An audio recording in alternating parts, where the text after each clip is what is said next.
everyone. I'm your host Vartika Bhandari, and you are listening to Prep Talk Podcast. With this episode, we begin a second season, which is all about ACT, American College Testing. ACT exam is one of the standardized tests that is taken by the students planning to take admissions in undergraduate schools based in the US and Canada.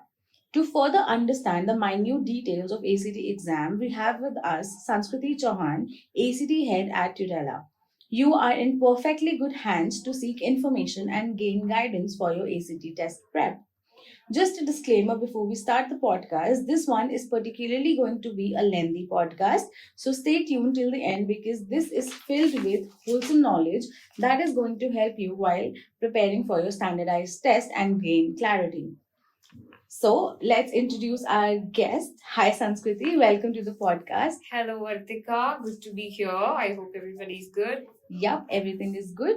So, to make it more clear, we are going to go ahead with this podcast in a systematic way where we have divided the podcast into four segments. First is the introduction to ACT, second is ACT versus SAT, third is ACT prep, and fourth is everything about ACT exam. So, the questions are framed accordingly to the segments. So, let's begin. Sure. We would like you to give us a brief description about ACT structure. Okay, so I think that's the basic structure is there are 4 sections along with an essay writing. It begins with English, then you have math, then you have reading, then you have science. You get a break between math and reading. If you want to know more, the structure goes like for English you have 45 minutes and 75 questions. For math, you have 60 minutes and 60 questions. The break goes for 10 to 15 minutes. Reading and science both have 35 minutes and 40 questions. Essay is scored out of 12. All right. Moving on to a second section, which is ACT versus SAT. So, our first question for this section for you is ACT equivalent to SAT? Yes, that's a very interesting question, Vartika, because it comes across many times. Some people feel that SAT is more important, famous, prevalent in colleges. However, it's not so. Colleges do not have any preferences between SAT or ACT. They are, completely equal options for your standardized test. You can just choose between SAT and ACT on your personal preference. So everything is on the same page. All right. So what is the difference between ACT and SAT? Yeah, there are few differences. So let's say in ACT, you have 4 sections and one includes science.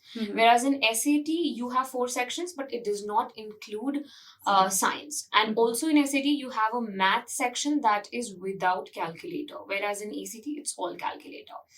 Other than that, there are some additional topic in SAT, in English and reading, and there are some additional topics in math in SAT. So there are minor differences, but majorly, yeah, this should be it. All right. Moving to our third section, which is all about ACT preparation. Which one is the most critical section in ACT exam? Yes. So what I have seen with my experience and heard, and also somewhere if I analyze, reading in ACT section is considered to be more critical. Not that it's difficult per se, but the thing is, it's very time based. ACT is very time based, so you have to do a lot of smart work. And sometimes kids who are not readers and they don't get the approach correct, they face time crunch, or maybe they feel like some questions are not as direct as they expect them to be. But with the correct technique, which we teach, and the time management we teach them, how to do, when to do what, I think most of our kids are able to curb that. And so that makes it a little critical than others because of the time management. All right. So moving on to our next question. Now that the universities are going test optional, should the students appear for standardized exams? There's one answer, that is absolutely yes. So the biggest example we saw in the recent past was MIT making it compulsory. So, and I'm sure other good universities as well will follow this. And those who do not, still I would say that one should take SAT or ACT, whatever your preference is, because it gives a common platform to be tested. Kids come from all over the world with different kind of boards, different kind of education background. And probably with ACT or SAT, any kind of standard test, it brings you on the equivalent form with everybody. You can know, okay, how competent you are, how good you are to be a particular university. So there's a pure yes for it, that everyone who's willing to go to the US or Canada or any other country for their grad, they should take ACT or SAT. Right. So, how many practice tests are recommended before a student appears for the exam? So we recommend at least 10 full-length tests before a kid appears for their main test. That's the practice we follow at Tutela as well. A month of practice cycle goes along with the reviews, and that is a bare minimum you should do. All right. So, according to you, what are some important books that requires a student for the ACT preparation? So definitely there are many in the market. What I would recommend is Erica. There's McGraw, there's Kaplan, there's College Panda, there's Grail. So these are like the books you can take. Other than that, I would recommend students to work on any online portal. For example, we have our own portal where we make them practice. It's very adaptive. It brings questions according to your weakness or strength, and that makes it, I think, more feasible and easy, as ACT is an online test prep. Right. So, our last question for this section is, what are some crucial tips that students should keep in mind while they're preparing for ACT? So, first thing is to start early. You should be well aware that I have to take a standardized test and you have to begin on time. That's one. Then making sure that it's not clashing with your school exams or anything academic, because both are important. You would not like one to suffer. So choose the month in which you feel, okay, this is going to be the most not disturbed month. At least 1 month of practice cycle before you take the exam, as I've told, 10 full-length test. Cover all important topics, take sectionals, grind yourself in the practice, and I think you can achieve your goal. All right. So, moving on to our last section, which is ACT exam. Our first question to you is, how is each section scored in the ACT exam? So, as I mentioned, English is scored out of 75, Math is scored out of 60, Reading and Science are scored out of 40, and Essay is scored out of 12. Essay is actually optional. What is the difference between super score and composite score? Yes, so that's another interesting question. Okay, I'll start with composite score actually. Composite score is basically the average of the 4 subject score you have taken in your particular ACT attempt, right? Super score is average of your best score from the multiple attempts you have taken. So that's the major difference, and ultimately super score is taken in count as well. Okay. So, how many questions can a student get wrong in order to get a 36 score?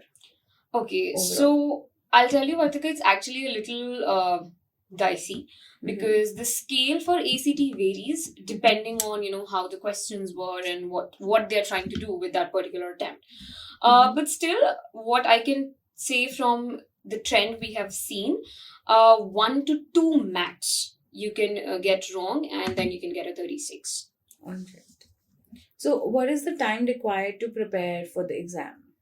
So again, so if you're going with the whole syllabus, then it goes around for 3 months to 4 months, and then 1 month practice cycle. To max, it should be around 4 to 5 months. That includes your full syllabus completion, your sectional test, your portal practice, your FLT cycle. Everything is wrapped around in that. All right. What is the best time to appear for the exam? As I said, start early so that you can finish early. When I say about time, it's honestly personal. So if you have exams around, let's say in September and October, I will not recommend that you take those attempts.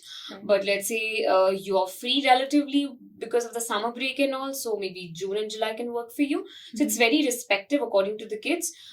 They should see that they can give honest and ample time to ACT prep so that they can do well there.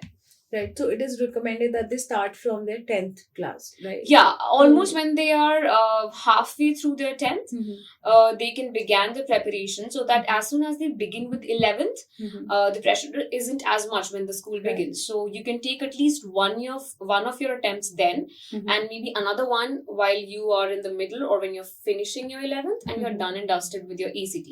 After that, you can focus on the additional courses like APs, etc., so that your portfolio is like a perfect one. Right. So how many attempts can a student take for the ACT exam? So if a kid is amongst the sharper lot, one can get started by the beginning to the mid of 10th grade, and one can take the first attempt by the end of 10th grade to max, let's say, beginning of 11th grade. But if that's not the case, you can take the attempt with the starting of 11th, but you must close it and must get it done by the end of 11th grade. All right. So talking about the target score, how can a student set their target score? So the first thing is to take one diagnostic test. Coming back to the portal and the website we have, you can take a free diagnostic test there. So after the diagnostic, you will have one score to look at. Okay, so let's say it's 28 or it's 30. Then you can see the kind of improvement you can do after that, and then you can set, okay, so I've scored 28 and I can definitely make it up to a 32 or a 33. But if you already have a 31 or 32 in your diagnostic score, you can definitely aim for a 35 or 36. So diagnostic test is the first step. So what is considered a good, excellent and a lousy score in the ACT exam? So when I talk about good or excellent, I think everybody wants, aims and wishes for a perfect 36. So that's one. But yeah, if you have scored 35, 36, that's a very good score for ACT. When I talk about not so good score, I would say anything that is below 28 is not going to be a great score. You will not land up in great universities. If you are looking at top 10 or something, then I mean, it's very difficult. Even for that, I would say before, below 30 won't be great. So yes, you should aim for. Advised that they take a second attempt or a definitely. I would recommend that you should at least bare minimum look for a 30 plus. And if it's below that, I mean, definitely you should probably work harder and then take another attempt. Right. What are some of the scholarship available for students based on their ACT scores? Okay, so primarily I can say that there are two types of scholarships you can take. First is your merit-based scholarship, and these are basically award-based on the student's achievement. And second is need-based scholarship, or what we can also call as financial aid, and they are based on the needs of the student. So these are the two you can look for. All right. And ACT scores are considered for these two? Definitely. So let's say if you have a 35, 36, you have a high chance of getting a merit-based scholarship in one of the good colleges. Right. So moving on to a last question for this episode. What are some tips that you would advise students while they are giving their exam or just right before their exam? Okay, that's very important because no matter how much prepared a kid is, he or she has a bit of anxiety, it's the main test. So first thing which I say is that do not practice, do not take any test, sexual for anything before a day. So if you have a test tomorrow, today should be your free, easy breezy day. You just, if you want to go for a little preparation, you can revise the formula sheets, you can just skim through the notes you have, and that's it. Ensure that you have slept well through. It's 8 in the morning, so do not sleep late and all. Ensure that you have eaten something. These are something I would say odd things, but they are very important. That keeps you sane in the exam.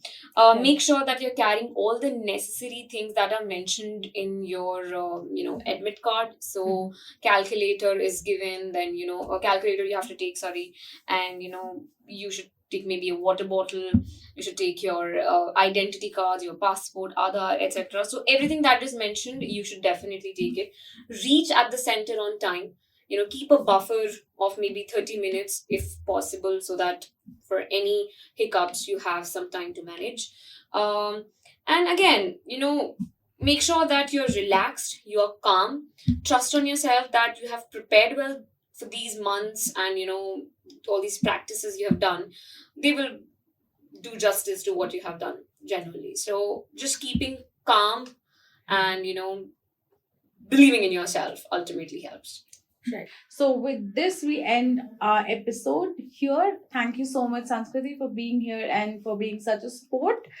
Thank you, Vartika. It was lovely. I hope a lot of students and parents, if they are listening to it, they will find it helpful, and we're always available for any kind of help. Absolutely, absolutely. So, if any of you need help regarding ACT or any other standardized test, you can get to us. You can comment down below or just reach out to us on our DMs.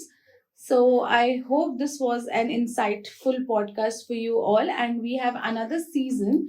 Our previous season was based on understanding APs, which includes a lot of AP subjects to clear everything if you're going ahead with your APs exam also.